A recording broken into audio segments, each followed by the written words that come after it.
गरुड़ पुराण मत्स्य अवतार भगवान विष्णु के प्रथम अवतार है।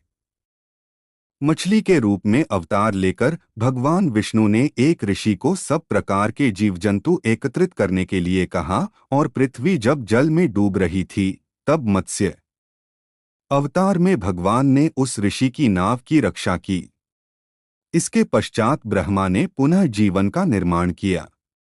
एक दूसरी मान्यता के अनुसार एक राक्षस ने जब वेदों को चुराकर सागर की अथाह गहराई में छुपा दिया तब भगवान विष्णु ने मत्स्य रूप धारण करके वेदों को प्राप्त किया और उन्हें पुनः स्थापित किया।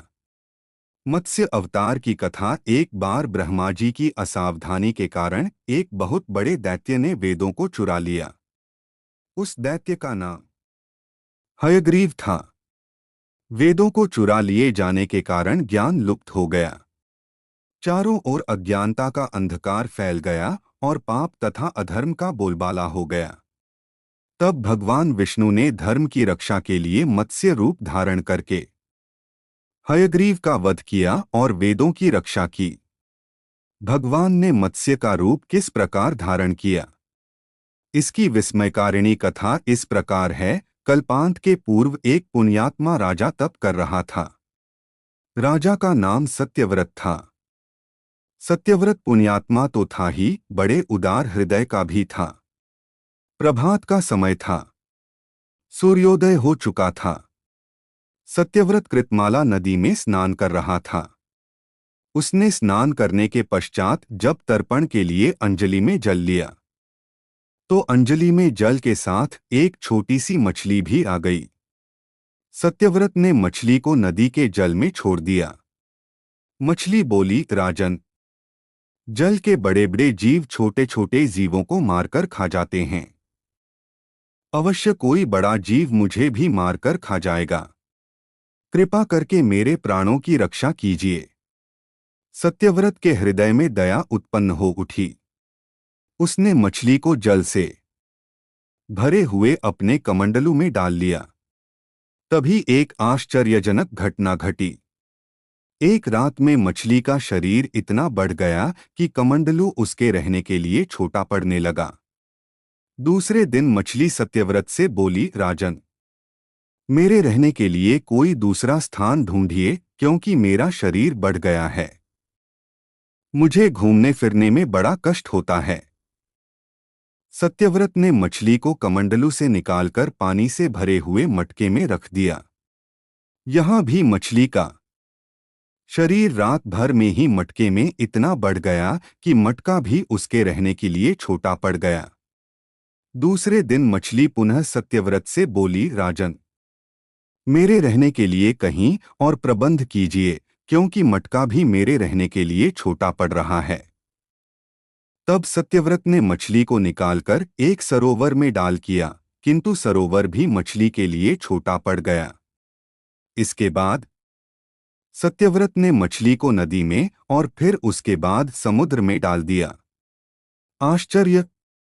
समुद्र में भी मछली का शरीर इतना अधिक बढ़ गया कि मछली के रहने के लिए वह छोटा पड़ गया। आठ मछली पुनः सत्यव्रत से बोली, राजन, यह समुद्र भी मेरे रहने के लिए उपयुक्त नहीं है। मेरे रहने की व्यवस्था कहीं और कीजिए। अब सत्यव्रत विस्मित हो उठा। उसने आज तक ऐसी मछली कभी नहीं देखी थी। वह विस्मय भरे स्वर में बोला, मेरी बुद्धि को डोट विस्मय के सागर में डुबो देने वाले आप कौन हैं? मत्स्य रूपधारी श्रीहरि ने उत्तर दिया, राजन, हयग्रीव नामक दैत्य ने वेदों को चुरा लिया है। जगत में चारों ओर अज्ञान और अधर्म का अंधकार फैला हुआ है। मैंने हयग्रीव को मारने के लिए ही मत्स्य का रूप धारण किया है। आज से 7वें दिन पृथ्वी प्रलय के चक्र में फिर जाएगी। समुद्र उमड़ उठेगा। भयानक वृष्टि होगी। सारी पृथ्वी पानी में डूब जाएगी। जल के अतिरिक्त कहीं कुछ भी दृष्टिगोचर नहीं होगा। आपके पास एक नाव पहुंचेगी। आप सभी अनाजों और औषधियों के बीजों को डोट लेकर सप्तऋषियों के साथ नाव पर बैठ जाएगा। मैं उसी समय आपको पुनः दिखाई पड़ूंगा और आपको आत्मतत्व का ज्ञान प्रदान करूंगा। सत्यव्रत उसी दिन से हरि का स्मरण करते हुए प्रलय की प्रतीक्षा करने लगे। 7वें दिन प्रलय का दृश्य उपस्थित हो उठा। समुद्र भी उमड़कर अपनी सीमाओं से बाहर बहने लगा।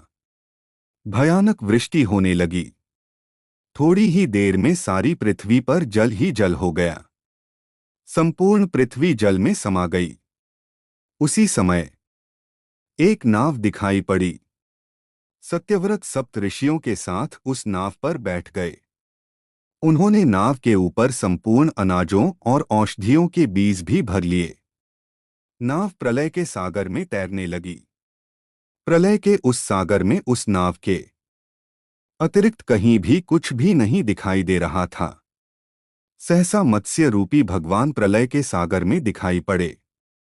सत्यव्रत और सप्त ऋषिगण मत्स्य रूपी भगवान की प्रार्थना करने लगे। भगवान से आत्मज्ञान पाकर सत्यव्रत का जीवन धन्य हो उठा। वे जीते जी ही जीवन मुक्त हो गए। प्रलय का प्रकोप शांत होने पर मत्स्य रूपी भगवान ने हयग्रीव को मारकर उससे वेद छीन लिए। भगवान ने ब्रह्मा जी को पुनः वेद दे दिए। इस प्रकार भगवान ने मत्स्य रूप धारण करके वेदों का उद्धार तो किया ही, साथ ही संसार के प्राणियों का भी अमित कल्याण किया।